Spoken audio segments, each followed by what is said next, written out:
Como é que você equilibra isso também?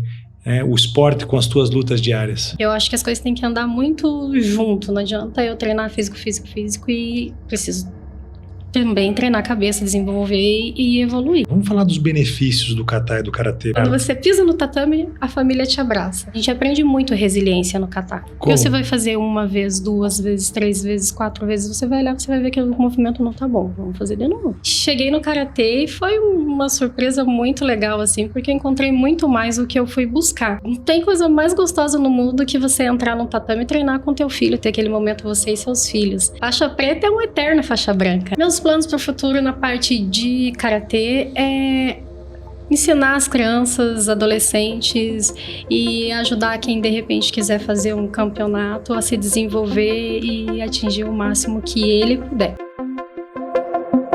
Sejam bem-vindos ao Mundo Real. Hoje um programa muito especial, muito bacana, com a Juliane Sabatic, que é karateca, campeã brasileira 2 vezes já na categoria kata, individual e em dupla também. Tem 24 anos de karatê, né? Não vou falar a tua idade, fique tranquila. Você começou o karatê com 11 anos, né? 11 anos. Como é que foi isso? Como é que você começou o karatê? Bom, o karatê, eu iniciei ele com 11 anos, como você falou. Que escola é uma coisa de louco, né? Então, assim, eu por ser tão grande, né, como sou, então sofria muito na escola e resolvi procurar uma forma de me defender. E aí, cheguei no karatê e foi uma surpresa muito legal, assim, porque eu encontrei muito mais do que eu fui buscar. O professor que me deu aula na época, uma pessoa sensacional, ele mostrou que o karatê era muito além do que eu estava pensando, né? Fez você gostar da escola também, mais? Muito, ou já muito. gostava, talvez? Não, porque é legal, porque o esporte faz isso, né? Eu, por exemplo, eu ia para a escola só para praticar esporte. Eu adorava jogar bola. Isso me chamava para a escola, me deixava mais feliz. Agora, o karatê não é muito comum nas escolas. Não. Já atualmente tem algumas escolas que faz parcerias, que após o horário de escola tem ali um momento, um momento 1, 2 vezes por semana para praticar o esporte. Mas não, infelizmente não existe, né, em todas as escolas. O karatê seria legal se a gente conseguisse levar para todas as escolas, porque ele traz muito além do que um esporte, né? É um estilo de vida. O karatê, ele me ensinou muito durante a minha vida, né? Você não desistir das coisas, nem sempre vai dar certo da primeira vez, você tem que ter perseverança, você tem que ter insistência. Ele te ajuda a ver a vida de uma forma diferente, a enfrentar a vida de uma forma diferente. Isso você aprendeu com o teu professor ou foi fazendo karatê?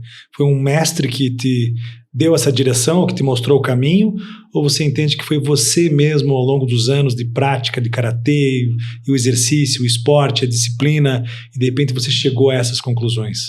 Eu te digo que foi um pouco dos dois, porque no primeiro momento quando eu cheguei, quem me abriu os olhos, me mostrou que o karatê era muito além daquele mundo que eu pensava que era, foi o meu professor.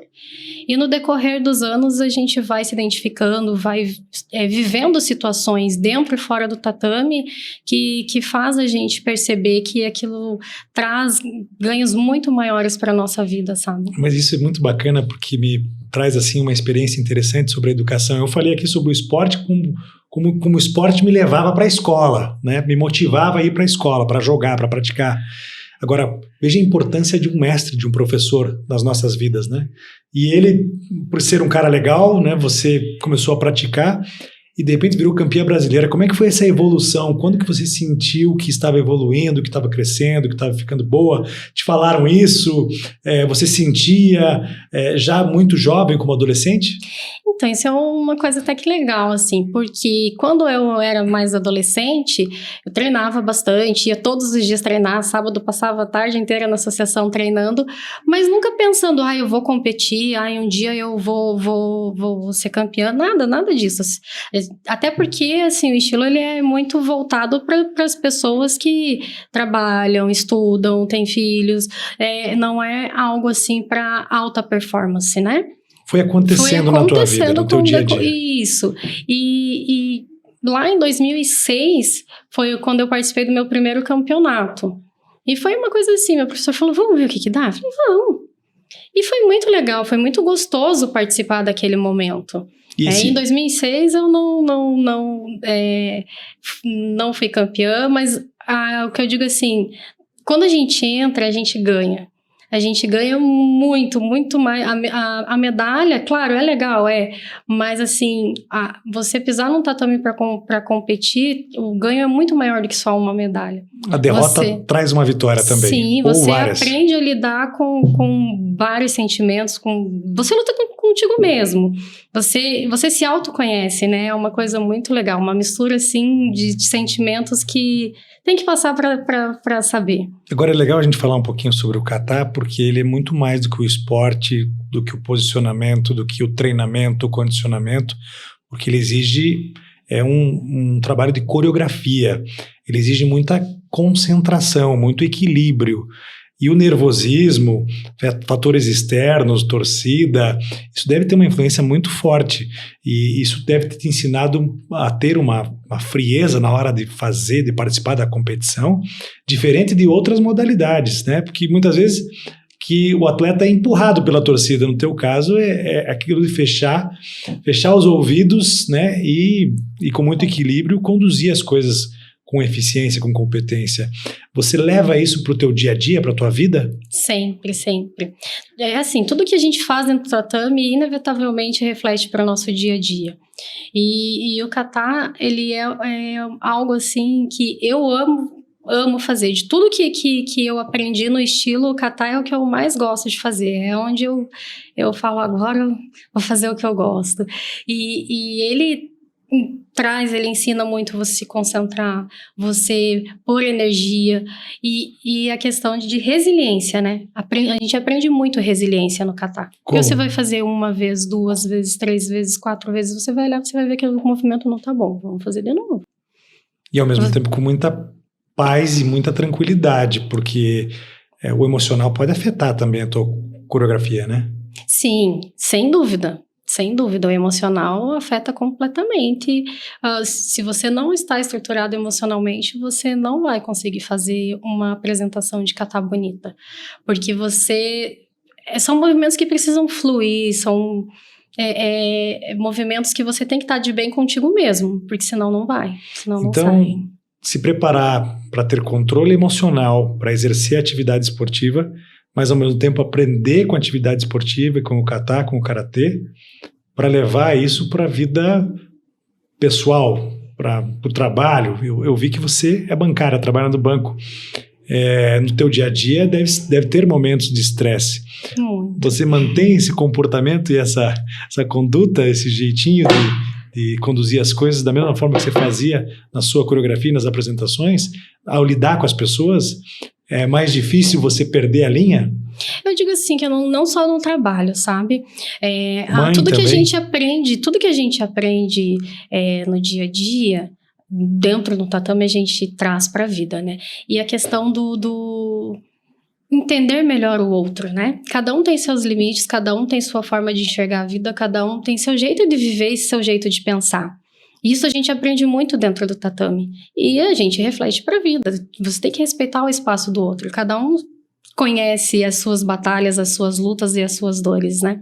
Então, a gente não cabe a nós falar que a dor do outro é inferior ou superior à nossa. A gente tem que respeitar. Essa condição de igualdade, de respeito ao próximo, de saber entender as pessoas por conta do que você vive, do esforço que você tem diário na atividade, no treinamento, na competição.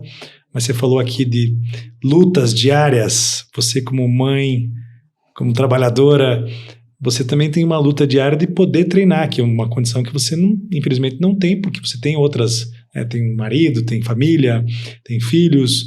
Como é que você equilibra isso também, o esporte com as tuas lutas diárias? Bom, atualmente, que eu costumo abrir várias caixinhas, né? E aí, com o tempo, eu vou fechando algumas, abrindo mais as outras. E eu já cheguei a treinar a semana toda, passar sábado todo dentro da academia treinando. Atualmente, eu tô focada mais na parte de estudos, desenvolvimento, na parte de estudo e treinando um pouco menos. Porque eu acho que as coisas têm que andar muito junto. Não adianta eu treinar físico e preciso também treinar a cabeça, desenvolver e evoluir. E o treinamento da cabeça, o treinamento mental, com estudos voltado ao karatê? Faço também, mas nesse momento não. Nesse momento eu estou estudando voltado para a parte profissional. Porque mesmo. não tem outro jeito, né? Você tem que sobreviver. Sim. E tem uma vida profissional, não dá para se dedicar só ao esporte. Não. Por outro lado, você não abandonou o karatê para isso, você manteve. Não, pelo contrário. E a ideia é continuar o resto da vida? Sempre, sempre, sempre. Levei meus filhos junto comigo, eles treinam. E não tem coisa mais gostosa no mundo que você entrar num tatame e treinar com teu filho, ter aquele momento você e seus filhos. Então é uma coisa assim que não tem explicação. Essa interação é algo fantástico. Eu faço natação com meus 2 pequenos, eu tenho 4 filhos, mas com os 2 mais jovens, né? Faço natação uma vez por semana com eles e divido aquele espaço da raia com eles.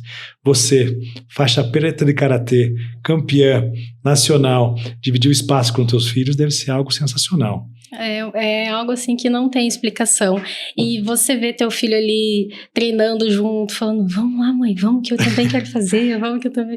É muito legal. Eles têm quantos anos? Tem 12 e 13 anos. 12 e 13. E o duro é fazer, normalmente o mais difícil, o desafio maior é fazer eles se interessarem pelo esporte que a gente pratica ou que a gente quer que eles pratiquem. No teu caso deu certo?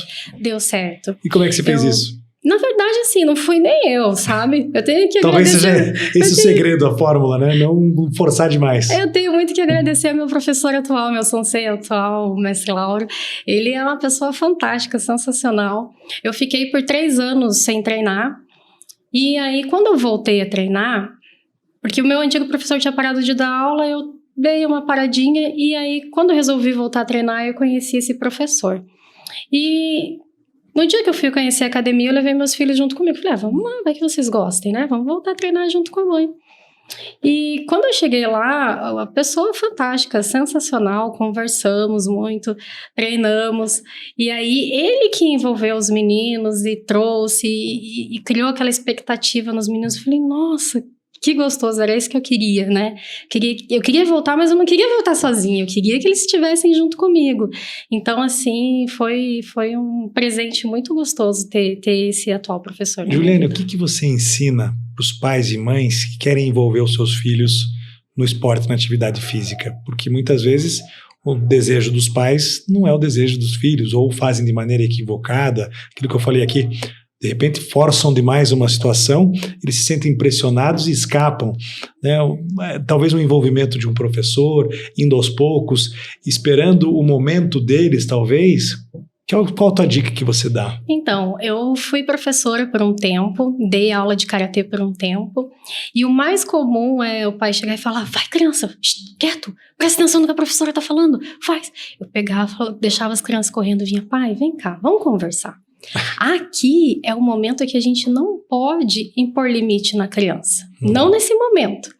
Porque a partir do momento que vira obrigação, para a criança já perdeu o interesse. Ela já tem tantas obrigações.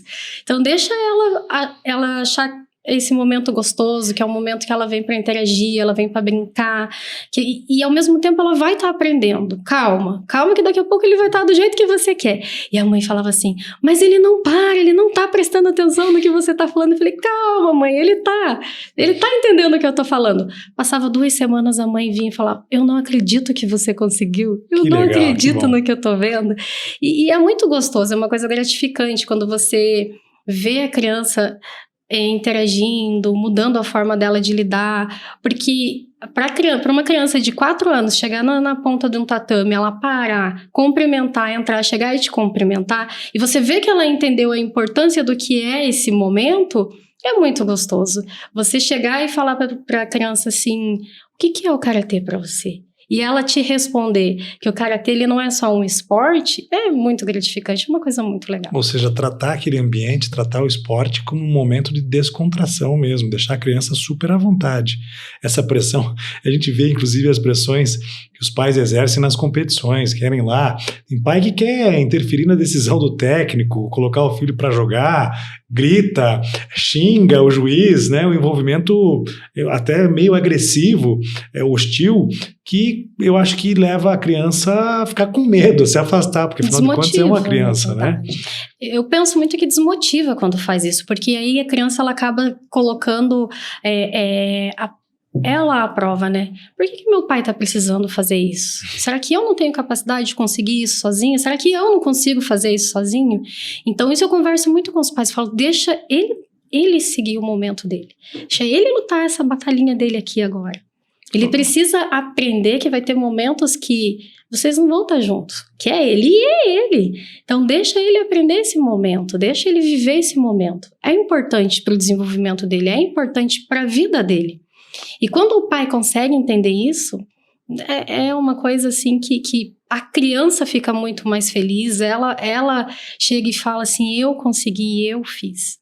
Então é uma coisa muito legal. Ou seja, deixa rolar, né?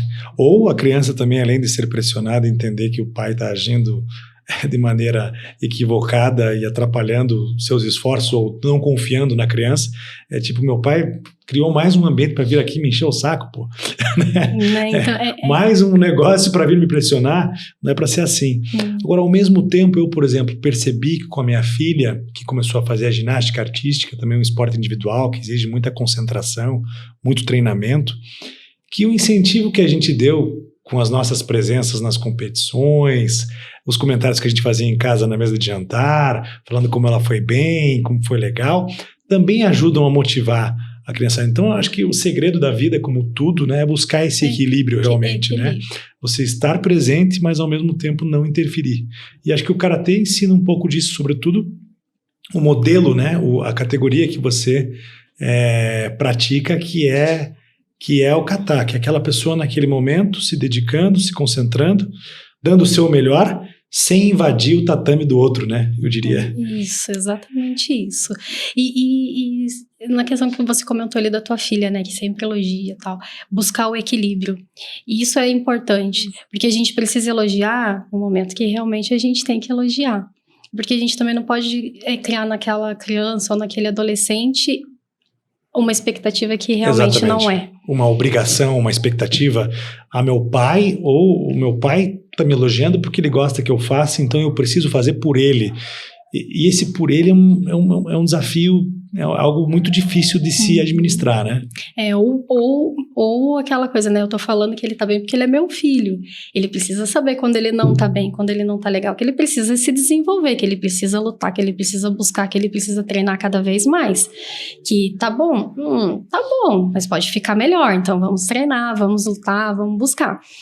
E com isso, a gente aprende a desenvolver aquela coisa de sempre buscar o nosso melhor, buscar o nosso máximo.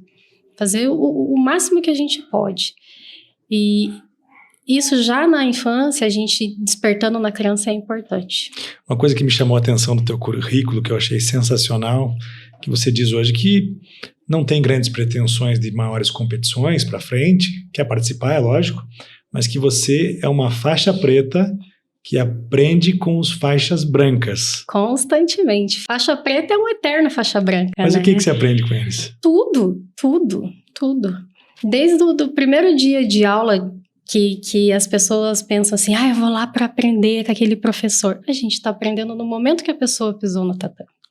Porque está chegando uma nova história de vida, está chegando um novo modo de pensar, e tá chegando um novo desafio, você tem que se reinventar para ensinar aquela pessoa os movimentos, né? Porque ali a gente ensina os movimentos e eu ouso dizer que um pouquinho mais, porque muitas pessoas elas pisam no tatame e para ela conseguir fazer um movimento, primeiro você tem que desestressar aquela pessoa, você tem que tirar a mágoa do coração daquela pessoa para depois ela conseguir desenvolver um movimento. Então, cada pessoa que entra lá, a gente está aprendendo constantemente. A gente fala aqui muito de se colocar no lugar do próximo, de verdade, o que é muito difícil, em poucos momentos, em poucos minutos, em poucos dias. Você acha que o esporte ele gera essa interação com mais força? Porque você, além de praticar esporte, de conhecer aquela pessoa, a exemplo do que você faz no seu dia a dia de trabalho, você tem que conhecer o corpo dela, as suas limitações, a questão mental que influencia diretamente também o desempenho esportivo.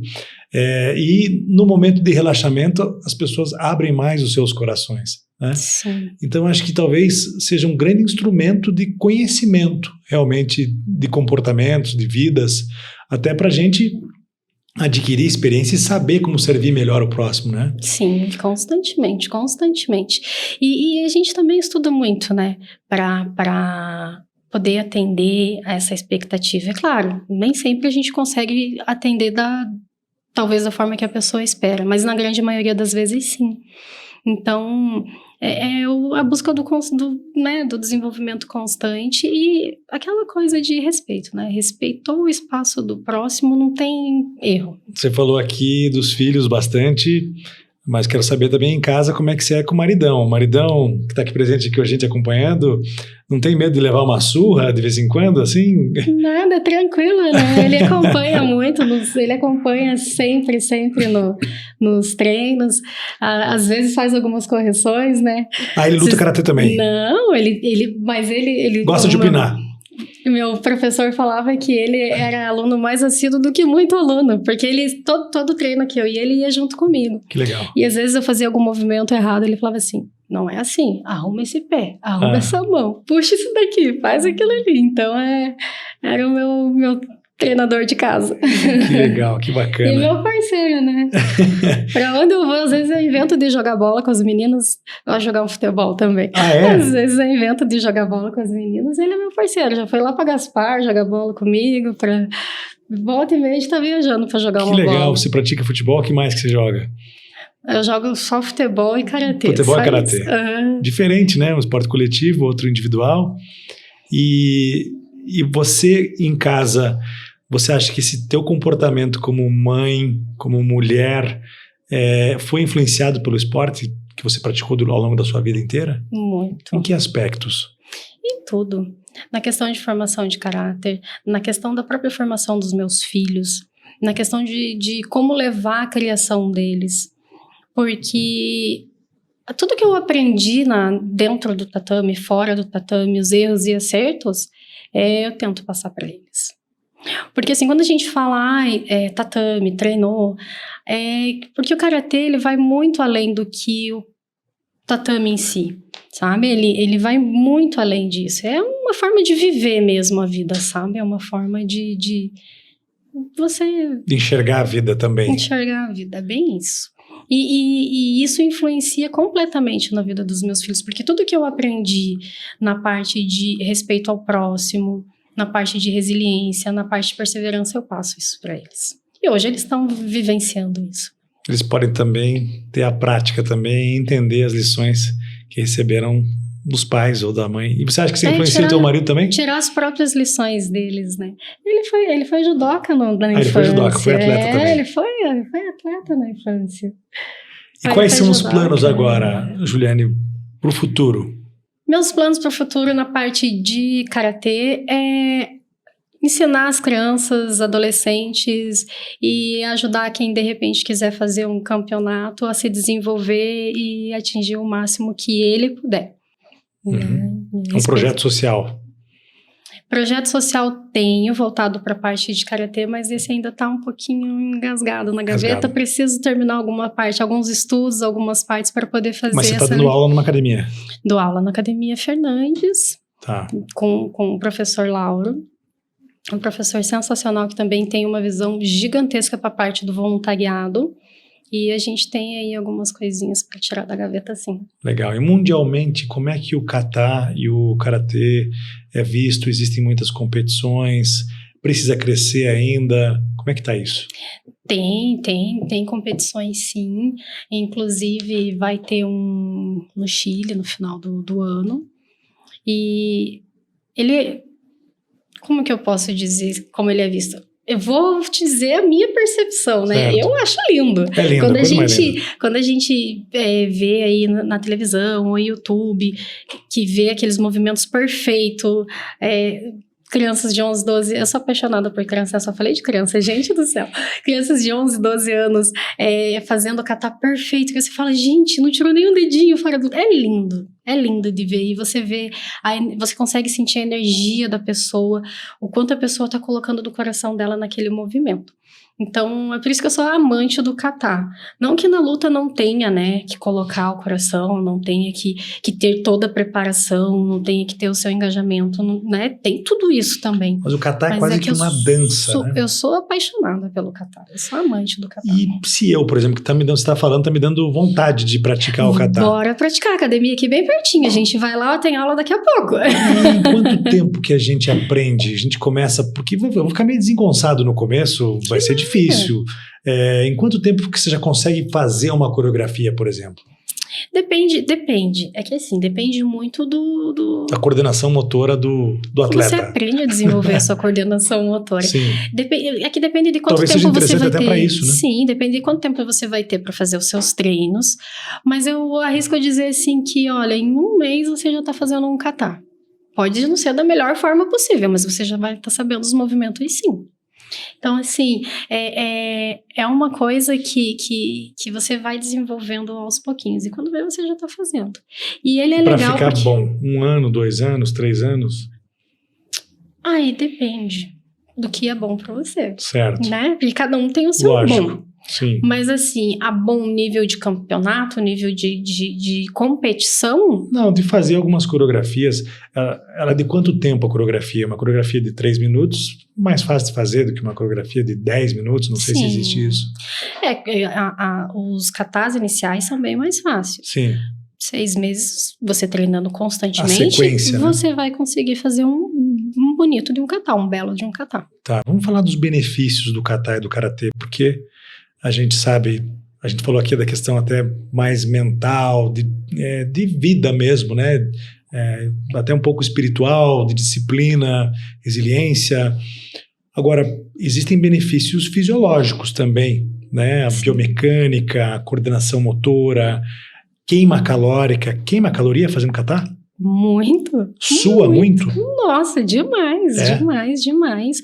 Porque você coloca força nos movimentos, você trabalha toda a parte física, cada músculozinho do seu corpo, você trabalha na movimentação do kata.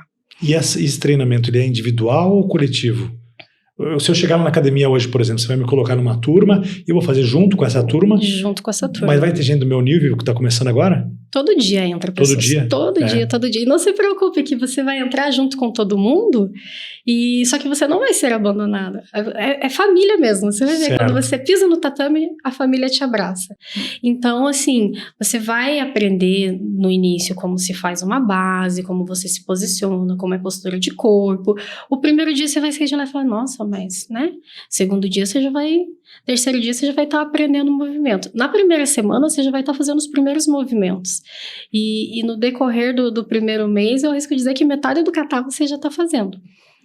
E na questão de corpo, você vai ver que a sua resistência física melhorou, você vai ver que a questão postural melhorou, né? A gente trabalha com alongamento, então você vai ver que o corpo como um todo, ele melhora.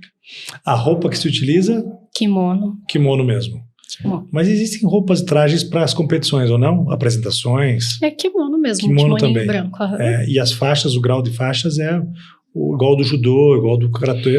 É que daí depende de cada estilo, né? Você tem de branca a preta e cada estilo tem algumas colorações ali no meio que muda. Algumas têm a faixa azul, outros estilos já não têm. Alguns têm faixa vermelha no meio da graduação, outros a faixa vermelha é quando já tá mestre. Então depende muito de cada estilo. Em quanto tempo você virou faixa preta? Foram